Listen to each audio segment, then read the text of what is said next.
What's up, everybody? This is NorbCam coming at you. Yes, it is snowing here in the Pacific Northwest. Our first snow, real serious snow of the year.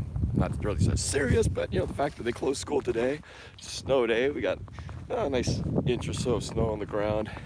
I know this is nothing compared to what the rest of the nation had gone through with the deep freeze, but for us here, this is pretty cool.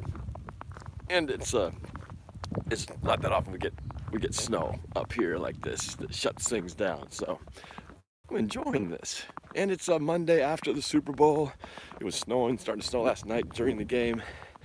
And it's always fun to watch the snow start coming down at night, knowing that as the snow starts to come, there's a good chance that by morning it's going to be covered.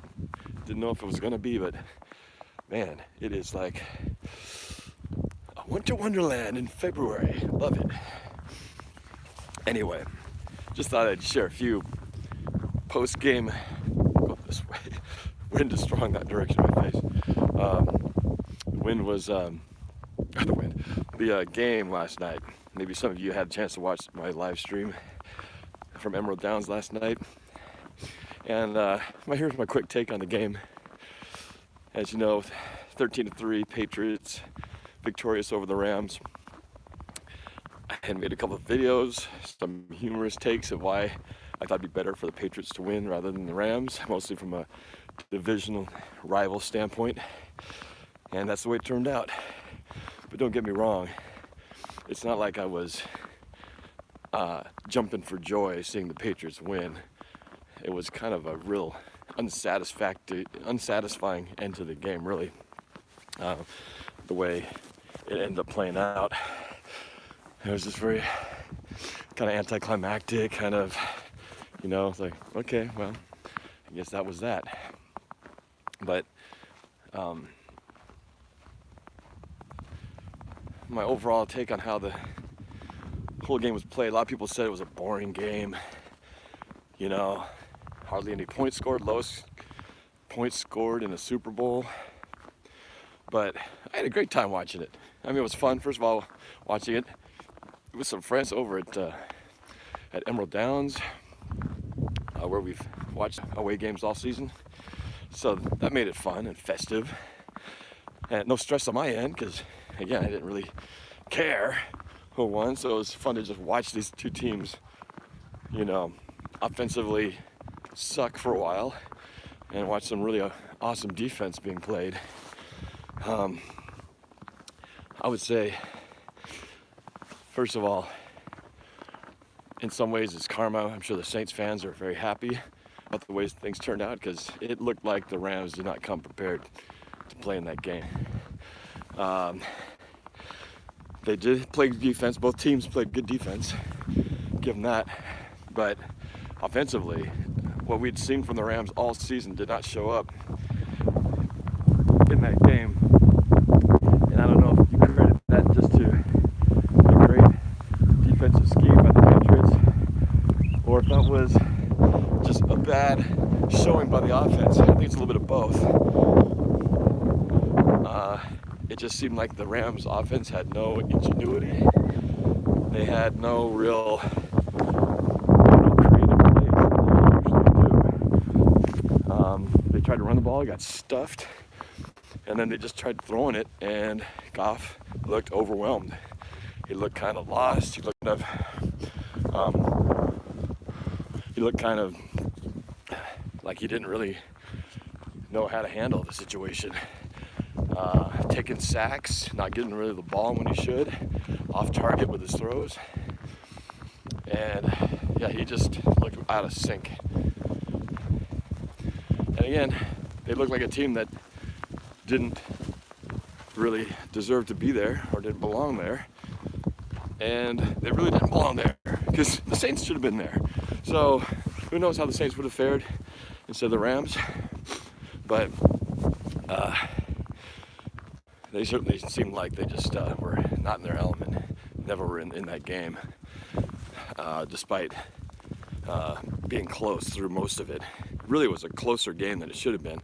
Patriots had so many opportunities to score. They were moving the ball, statistically kicking the Rams' butt all the first half, but could not get points on board.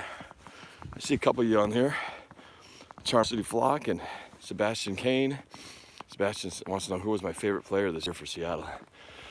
I'll probably have to say Chris Carson. Guy had a great year, and just glad he was able to finish the season without being injured, and look forward to see what he'll do next year. Tyler Lockett also was awesome. Anyway, back to the Super Bowl 53. So besides the fact that the Rams looked like they just did not have a very good game plan going into the Super Bowl, the other thing I noticed, or I should gotta give credit to, was, man, Julian Edelman. What a beast, man. I mean, the Patriots weren't exactly doing great, but the one guy who was making plays when nothing else was happening was Julian Edelman. It was the Julian Edelman show throughout the game, and deservedly he got the MVP. But man, that was really impressive.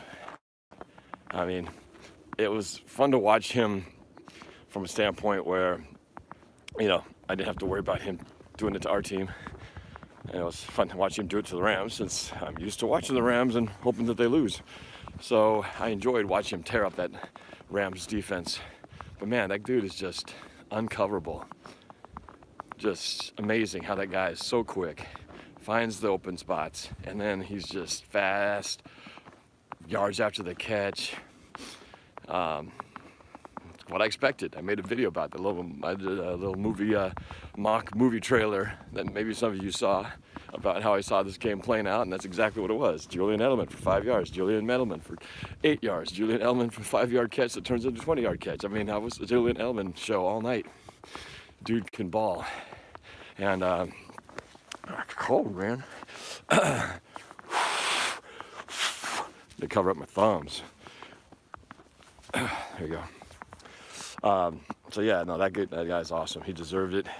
Brady was okay. He made the plays when he needed to. Obviously, the big one to Gronkowski to set up the touchdown, and eventually for the touchdown, as I predicted also in my video. I hate when I'm right.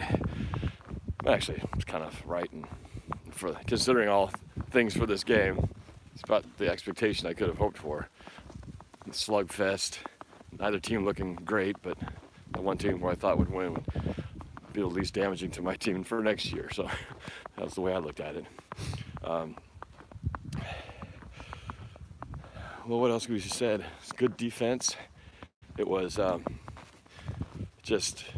real lousy performance by the Rams. I thought they got out-coached. Sean McVay admitted such in his press conference. And I'm hoping long term, I hope they don't bounce back. I hope they take this loss hard.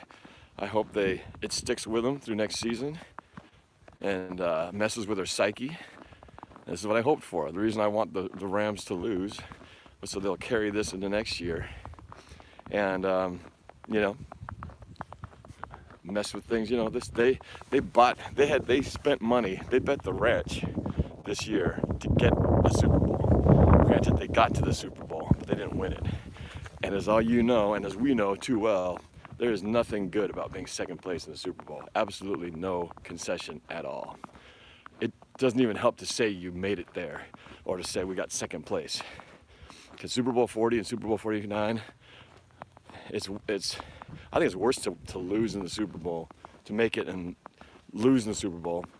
I think that's worse than even getting knocked out earlier, because there's no consolation. There's absolutely nothing that makes you feel like you can go, well, at least we got there.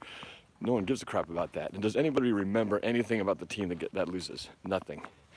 It doesn't matter how great you played or what you did during that game, you get forgotten. What's up, Sign Up Gaming? We got people commenting in now. Rams defense was incredible. They gave Patriots the hardest time, dude. I did credit the Rams defense, but I guess I should have been more specific in my title. The offense was terrible. They were terrible. And yes, credit to the Patriots for a good defensive game plan, but the Rams didn't show up. 3 points, are you kidding me? for a team that was averaging like 32. Come on, that's just bad preparation. That's bad adjustments. Because you can come in with a game plan and find out, oh wow, the Patriots are doing this and doing that. But a sign of a good team is you adjust during the game, at least by halftime. You could suck in the first half, you better make some adjustments. They didn't do that. And Goff choked. He had 2 throws he could have had touchdowns on. One, the guy was wide open on that post pattern. Dude was just waiting in the end zone for the ball. And he waited too long to see it. By the time he threw it, the defender had enough time to close in, which made a great play. But if that ball is thrown on time, touchdown, and this might be a whole different score. And then that ill-advised pass where he went to the well twice in the corner, going left to right, the interception that eventually sealed the game for the Patriots. That was just a really bad throw, and that was a product of the pressure that he was under all game. So the pressure was great to see on both sides. And it just goes to show why pass rushers are so important and why Seahawks need to get some pass rushing help. If they don't, they got to find a way to re-sign Frank Clark and pick up another one. Because you get that pass rush going on with 4 men, changes the game entirely, puts the quarterback in a whole different mindset. We saw that yesterday. What else? Oh, so I was saying about being the Super Bowl loser. No consolation. But I will say this. The one fortunate thing for Rams fans is I'm sure there's disappointment, but you can't be too heartbroken over this game. I've always said, at least from an emotional standpoint, losing is losing, but from an emotional standpoint, there's nothing worse than it's better to lose and just get beat and go, wow, we just kind of stunk today, than, for example, throwing an interception at the 1-yard line when they had the game victory in hand. The Rams never really had a game victory in hand in here. If anything, they were lucky to be that close. Yeah, they had a couple of moments that could have turned the tide, but they really didn't deserve to be in that game. Really, especially at the end. I mean, it was like desperation time to think they even had a chance as the minutes started closing down in the fourth quarter. Wasn't really much of a ball game. But, you know, we'll see now what happens next year. Yeah, Patriots will get another one. And as I said, my logic to this is, okay, Patriots win again. From our standpoint, we've all seen it. It's all happened. What's 5? What's 6 when you've already got 5, right? Just more history in the making, but really it's kind of like, it's a hell of a lot better than having the Rams parade around the NFC West all day next season, or, you know, every week, every game next year when we have to face them. So we'll see how the Rams react to this. Hopefully a downward spiral. So is my hope, and open the window for the Seahawks to make a run.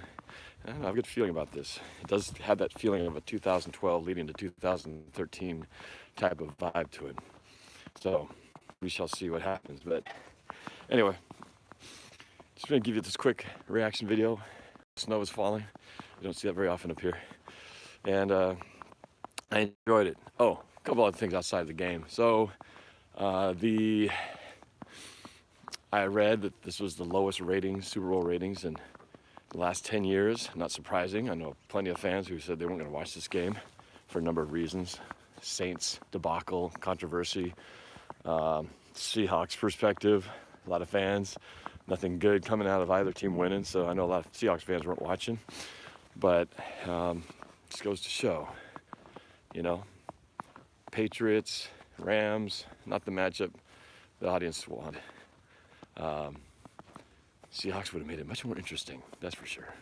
As far as what else, commercials were okay. There was a few good ones. My favorite one was the football 100 or NFL 100 spot with all the cameos.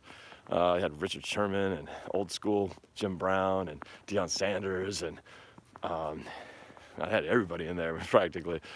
I always said Richard Sherman, Russell Wilson, quick cameo. That was hilarious. I loved that one. That was a great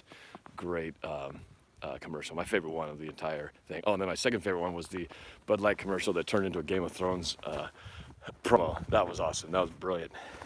That was brilliant. I was watching it and going, man, this turned like into a Game of Thrones vibe here. And all of a sudden, the music, ding, ding, da, da, da, dun, da, da, da, da. The dragon comes out, starts billowing fire and all that. That was awesome.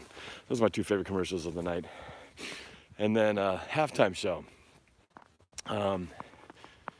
The halftime show was, I don't know, it's kind of weak.